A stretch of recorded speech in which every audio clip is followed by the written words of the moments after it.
Hi there Star Wars collectors, and welcome to another Bossk Bounty video. So in this video I'm going to run through today's vintage collection reveals from the MCM Comic Con in London.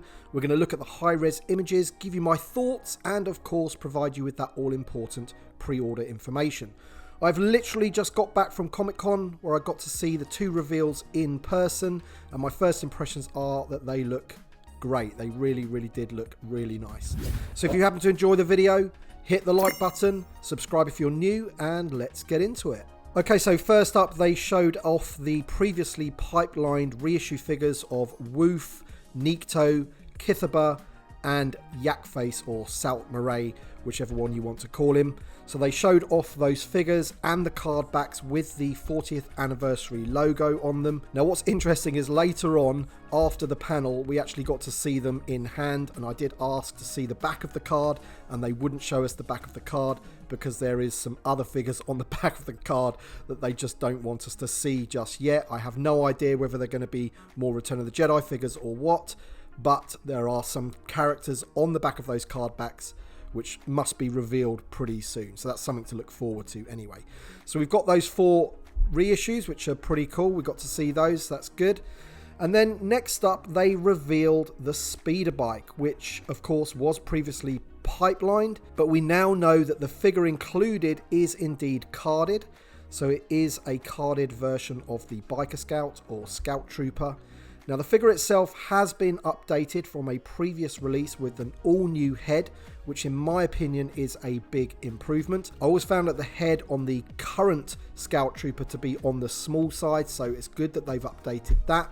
The figure has also been updated with rocker ankles. The disappointing thing for me is that they didn't update the wrists, so the articulation of the figure is still at the top of the glove rather than having a hinge at the wrist, which is a bit of a disappointment. Now, of course, what we really wanted was an all-new Biker Scout or Scout Trooper, but the new helmet does go a long way to making it an improved figure. The card back, as I mentioned, is the classic Kenner card back and includes the Return of the Jedi 40th anniversary logo on the top left, which in my opinion looks a lot better than those 50th anniversary of Lucasfilm logos that we got. The speeder bike itself is an all-new sculpt and looks fantastic. Believe me, I saw it in hand. It looked really good. And I'm not sure that we needed an all-new version because the 2012 version, the Toys R Us exclusive, was a pretty good version to me. It looked great, but seeing this version up close, it really did look good. It looked, from far away, it looked like a mini movie prop. It really did look good with that Scout Trooper on the back of it. The weathering and battle damage were applied really well, so, you know, all that kind of thing. Vintage collection standards are all held up on this vehicle. The speeder's front opens up to reveal an engine detail. There's speed flaps that articulate on the back, and also the bedroll also is removable as well.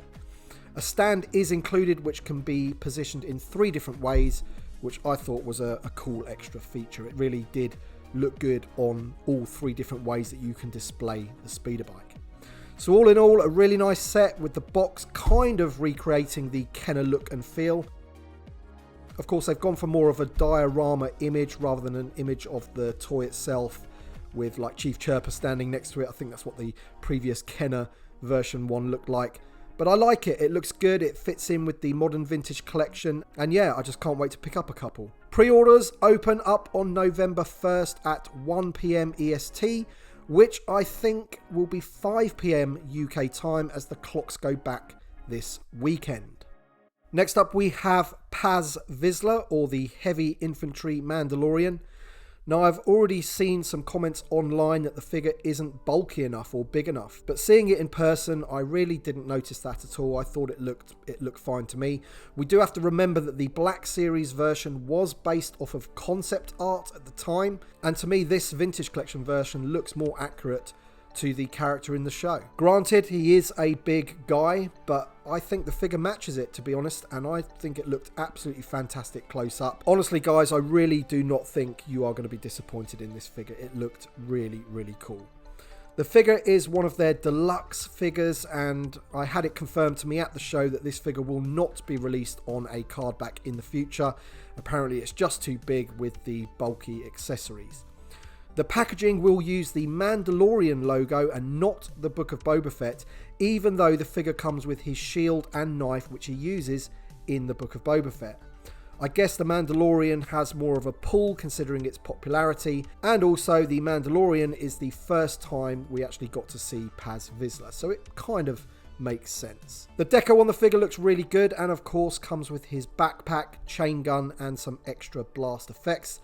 This is one we have had to wait a very, very long time for. It seems like ages, but guys, I really do think this one is going to be worth the wait. It looks really, really cool. Paz will be available to pre-order at the same time as the speeder bike. There are also 3 pipeline reveals for the vintage collection, and first up we have Moff Gigerod, which is the first time they have revealed a figure that will use the new Admiral Piet Imperial Officer sculpt. Pretty sure that's the case anyway. So let's hope for some more in the future, such as Wolf Yularen and Director Krennic. Those 2 ISB officers. Obviously Wolf has been in Andor recently, and you know Director Krennic is one that we just desperately need in the line. Cad Bane was also pipelined, and I'm sure this will have to be an all new figure, so can't wait for that one. And if they are making him, you can bet that Cobb Vanth won't be far behind. Also, Nien Nunb or Nien Nunb was revealed as a pipeline. Now this was leaked about 6 months ago as part of a wave of reissue figures, so it will be interesting to see when this is released whether the other figures such as Dengar are still on the cards. So apart from all that, I also had a chance to interview Patrick, who was there representing the Star Wars team. That interview will be on a video in the near future. I just haven't had a chance to sort of get that off of my phone and, you know, sort it all out on the channel and everything. So that will be coming up on the channel. And there might also be a little bit of info about a future reveal in that interview. So I thought that was pretty cool.